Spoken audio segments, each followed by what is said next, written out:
Hi, we're Cardigan Academy, and today we're talking about the importance of finding a homeschool community, either finding one or starting your own. I'm Stacy Foley. And I'm Devaney Ladrew. A quick overview of our discussion today. We are introducing ourselves right now, and then we're going to talk about the dreaded S word, why community is important, types of communities, look for your why, things to consider, and we'll end with resources for you. So, for those who already are familiar with us, you're going to be familiar with our, I don't know, like our rhythm together and how we are. It's very conversational. If you've listened to our podcast, you know, or if you've ever met with us. And if you're new to us, we're pretty laid back and we're all about, I don't know, I'd say what, feelings and nerding out. So that's kind of how this will be. So I started homeschooling kind of a little bit by accident. I remember feeling like my kids were it's like this is way too young. Stick them on a bus and send them to school. This is, they're young, and I don't know how I feel about this. And a friend of mine recommended a book, and I ordered it. I thought it was a parenting book. It turned out to be a homeschooling book. It did have a negative impression about homeschooling at the time, so I was like, oh, what did I just buy? But then my husband started reading it and said, "Hey, this actually sounds like our family." I'm like, "Really?" And then I started reading it and thought, "Oh, I like this, family time and making your own schedule and the love of learning, like all these things just align with our family principles." And that is actually kind of just how we started homeschooling. Then we were in Pennsylvania. When we moved here, I looked around for a group for us to join. And this is a fairly conservative area. And so a lot of the groups were very specific. So it was either like there was the Catholic group, and there was the Mennonite group, and there was the Christian group. And I was like, okay, I think one group even existed, and it was like a curriculum based group. And I wanted my kids to have a variety of things. I was like, I don't really want it to be curriculum specific or religion specific. I want something bigger, something more diverse. So I looked up what I should be looking for, and I saw you should look for an inclusive group. And we'll talk more about this throughout the presentation, but that didn't exist near us. So I started a group. At the time, yeah, we had the internet, but I did the whole like flyers at the library and word of mouth and basically just got it going. And it's kind of Field of Dreams. Build it and they will come. So we've had a wonderful group for 17 years, 18 years now, however long. It's a little different each year depending on who joins, and sometimes we change what we're doing. But that's how we got into it and how we got started and how I started a group. And Stacy's kids are 19 and 22, right? Yep, My that's kids are crazy. 10 years younger, 9 and 12, and I'm a former teacher myself. And a lot of people, okay, so you taught at public school, but now you homeschool your own kids. I think this is happening a lot more where teachers and college professors are thinking outside the box about education and homeschooling their own kids when they can. So, what happened for us is I fully intended to go back to teaching in the classroom when my oldest was born, and I didn't. And then I fully intended on sending them to public school when they got old enough and going back to teaching myself. And I didn't. And we always said we were just going to take it one year at a time, and we have. And I was searching for exactly what Stacy had created. We live close enough that when I went to the internet and searched inclusive secular homeschool groups, the group popped up. And I remember literally thinking, really? Right here in my own backyard? And the rest is history. The first time we ever went to an event at the group, Stacy's youngest, who was 10 years older than my youngest, came up and introduced themselves to us. And I remember thinking, wow, this is a 12-year-old introducing themselves to a 2-year-old. I love this. And then when Stacy and I met, we became fast friends. And I think it's important to bring this up because the odds are if you are looking for something and you create it, Stacy, then someone later is going to be searching for the same thing and so relieved that they found it.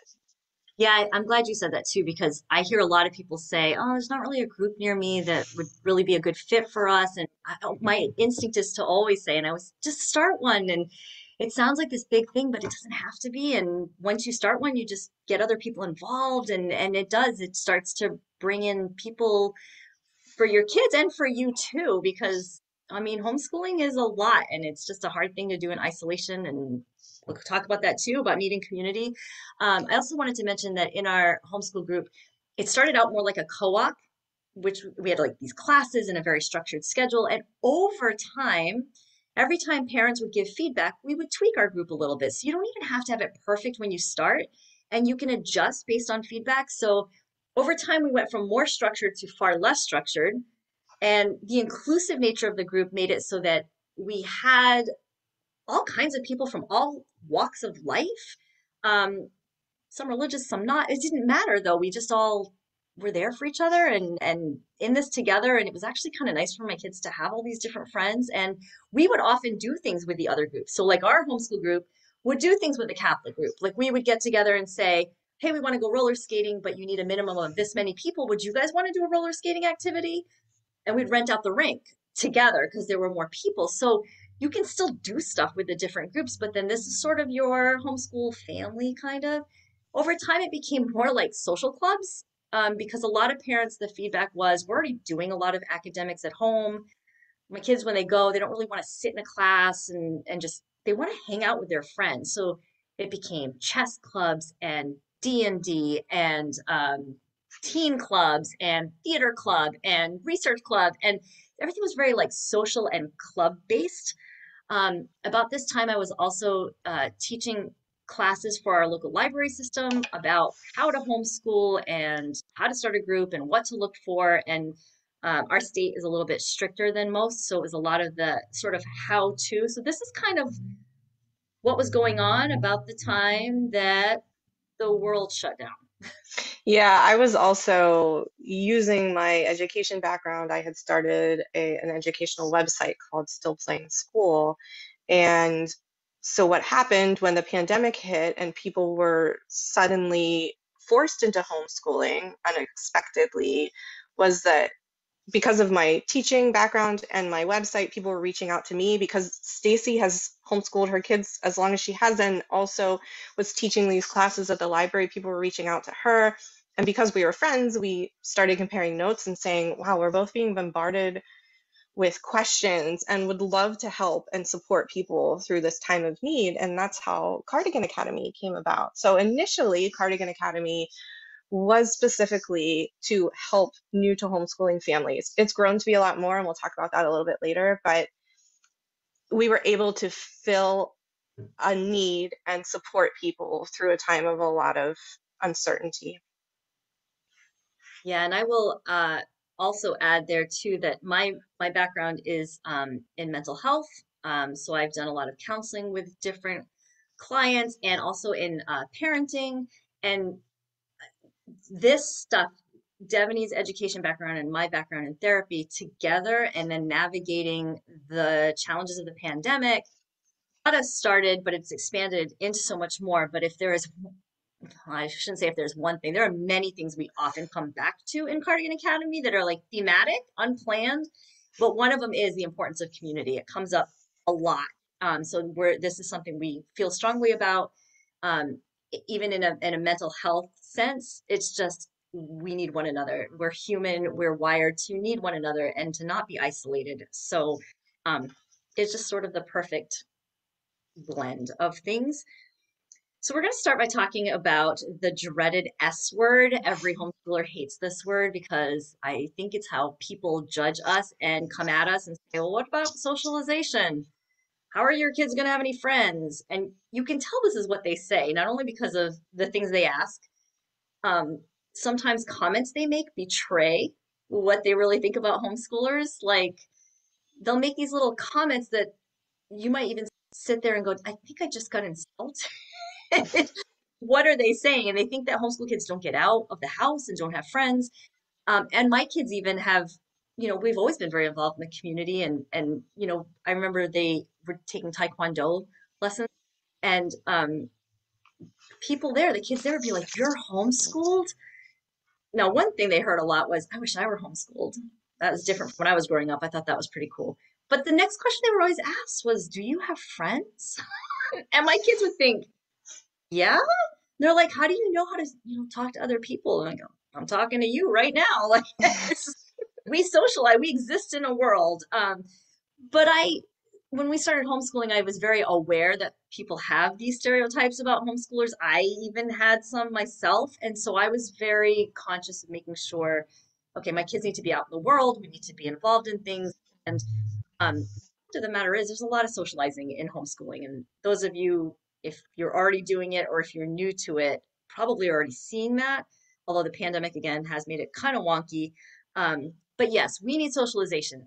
When homeschoolers respond and say, "Oh, socialization, that's, we don't need that." No, we do. We do. But I would argue that homeschoolers actually get more socialization than in public school. I know I always got in trouble for talking for socializing in school because it was time to pay attention. Um, Kids learn through play. They make friends and explore the world and learn skills with other people. So yeah, socialization, of course, it's important.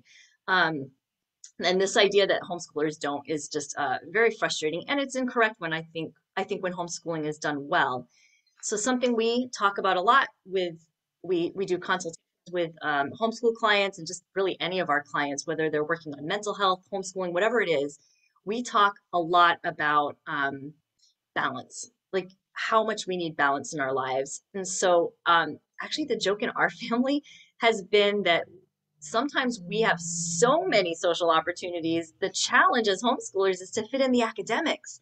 So the idea that we don't see other people is definitely false. Yeah, anytime I worried about socialization when I was starting out, I just looked at Stacy's family and her kids and knew that was hopefully my kids 10 years in the future, and they were great. So I thought we would be just fine. And that's the importance of community. I wouldn't have had your family to look to without our homeschool group. Everything we do through Cardigan Academy, like Stacy said, is based on community because there's that human need for connection. We heal through community. What we found when meeting with our homeschool clients is we were talking sometimes about curriculum and routine and the ins and outs of your everyday life, but also more about mental health and parenting in general. Stacy and I both parent our kids in a very respectful, loving way. And so then we realized that we could broaden what we offer at Cardigan Academy, and through doing that, provide a community for all of these things. So now we do Kloops, part class, part group, and we do it on all sorts of things. So that gentle parenting, there's a group for you to have community. There's a teen group and a grief group and an accountability group. So they're finding that the opposite of addiction isn't sobriety, it's connection and community. And that's one of our biggest priorities in homeschooling, but in life in general. I need it just as much as my kids need it. And because homeschool is a lot of work, it's harder to do it alone. And so, even more reason that we need each other. We also would think about Cardigan Academy as what were we getting when we met at our local park with our in-person homeschool group that Stacy founded. We were meeting with other families and we were swapping ideas, but we were also getting recharged and cheering each other on, knowing each other's kids in the long term. And so that's really what we wanted to recreate virtually through Cardigan Academy as well. One of the sayings that we say in our family a lot is we homeschool to give our kids the world, not to hide them from the world. So this idea that homeschoolers, again, don't get out and socialize and have community, that has not been our experience at all. And like Devaney said, because community is important to us, we make sure it's a part of a lot of the things we do, especially homeschooling. So when you think about this, next part of our presentation is about types of community. There's a lot of like buzzwords around homeschool groups. So there are groups that are based entirely outside. Some are called forest school or nature school, and it is all about kids just being out in nature. There are co-ops. Um, at its most basic sense, a co-op, to my mind, is just basically everyone is doing something so that not one person is running everything. And so everyone's contributing. Most of the time in the homeschool world, co-op often means that there is some kind of structure, whether it's a day or a week or a couple days a week, that is set up like classes, and then and you're teaching, and like, so one person's teaching the math and one person's teaching the science, or whatever. So some are very, very structured. We've always referred to our homeschool group as a co-op, even though it's gone from more structured to less structured, because the expectation in our group is still that everyone contributes something. We don't even say what it is, because we're very conscious that families are going to have different abilities. We've had families where, the homeschool parent was on an organ transplant list and they could only do so much. So if that person can only do a little bit of something, then that's what they can do. Other people maybe have a young child that needs to nap a lot or whatever. So they may not be planning more activities, and other people will. So, and there's an ebb and flow to that too, as our kids are at different stages. So a co-op is nice for shared responsibility, shared load. Um, then there's some groups that are hobby based, or they are club based, like I was saying about ours, a lot of social time, chess club, book club, all these different things. It might be an interest based homeschool group. Some homeschool groups are based entirely on physical activity, like, oh, we're going to go rock climbing and we're going to meet at the trampoline park. And it's just people looking to be very, very active. We incorporated some of that in our homeschool group by getting involved with the local YMCA. We had one afternoon a week we would go there, and the kids would swim for an hour and then be in the gym for an hour playing like kickball and dodgeball and whatever really they wanted to do. So it was almost like a PE class. But some groups are entirely based on that interest. You might have virtual groups online that share something in common, are like-minded, or maybe have a more diverse membership. So community can be found in many different ways, and there are many different kinds of communities. Yeah, I'm always reminding our kids, and we're reminding our clients, and we're reminding each other that just like you don't necessarily go to one friend to fill all the roles that you want in a friend, you might not go to one group to check all those boxes. And so when you are creating or looking for a homeschool group, we ask that you look for your why. So for us, it was family time, but it was also a focus on emotional intelligence and mental health in our home. So it made sense for me to look for an inclusive homeschool group that was going to be kind and accepting and embody some of those principles that were our why. There could be other ones, like Stacy said. If your why is to be outdoors more, then you might look for one of those forest school groups. It can be age specific. So even within our homeschool group that Stacy founded, some of the younger kids, my kids were a part of that. We would kind of break off sometimes and do stuff just for the younger kids. So that was more age specific. It could be neurodiversity or academic. It could be your belief system or the fact that you want to travel the world. It could be hobby specific or because you're all teaching the same curriculum. So again, you might be in different groups for different things, but really consider your why and why you're choosing to homeschool. I love that. If you ask what your why is, you're going to be based on whatever your family principles are, and it makes a lot of sense. So if you're looking for a group, if you're starting a group, here are some things to consider. Um, is your range of location. When we started, in the name of our group is our county, but pretty soon, because we were such a unique group, we had members in our group from every single county that surrounds our county. So even though I thought it would just be our county, and that was the idea I had in my head, it expanded to so much more. People said it was worth it to them to travel farther to be part of an inclusive group. So range of location. Is your group meeting in person? Is it virtual? Maybe it's a mix. Ours has been a mix over the past couple of years. Will you have a fee? When we started, I didn't want a fee. And many years we didn't have a fee. It got to the point that our experience was, and people actually kind of actually pushed me to have a fee. Um, we have a small fee in ours, but it has made people more committed. People would just constantly come and go and come and go before, but having okay, as a fee and that you're registering, it did make people stick around more, contribute more, and lend a little bit more order and predictability. Are you going to have registration times or have ongoing registration? For many years, we had ongoing registration. They could just all throughout the year, I was constantly responding to emails and signing people up. And then they would say, oh, take me off the list, or we're moving, or it was so much work and I was getting really burned out. So this time that when the fee got added, it was actually the wonderful members of our homeschool group came to me, and I was so burned out. I said, I need somebody else to do this. And they said, well, we don't really want to do it. We want you to keep doing it, but we understand that it's a lot. So what if we help share the load? What if we have a fee? And what if you registration a couple times a year? And I was like, oh, I like this idea. So that's what we started to do. My time needed to be valuable. Um, is your communication in your group going to be email based? Is it an online form? Are you going to use social media? Ours is primarily email based because it seems to lend a bit more structure. I've Some of the Facebook groups seem to devolve into like now they're just on social media buddies, which is fine. But if you're looking for the in person, for us, the email has worked well. How often do you meet? Are you weekly? Are you every day? Are you all the time, different times? What are the member expectations? So in our group, it is every family will contribute something. That's pretty much it. We have like one rule, and it's don't schedule two things at the same time so that you don't have parents running around. Delegate roles to different people. How are you going to market this? Is it in person? Is it online? Are you going to put flyers up at the library? Are you going to advertise online? Honestly, I made a small website and got on some different homeschool lists online, and people found us.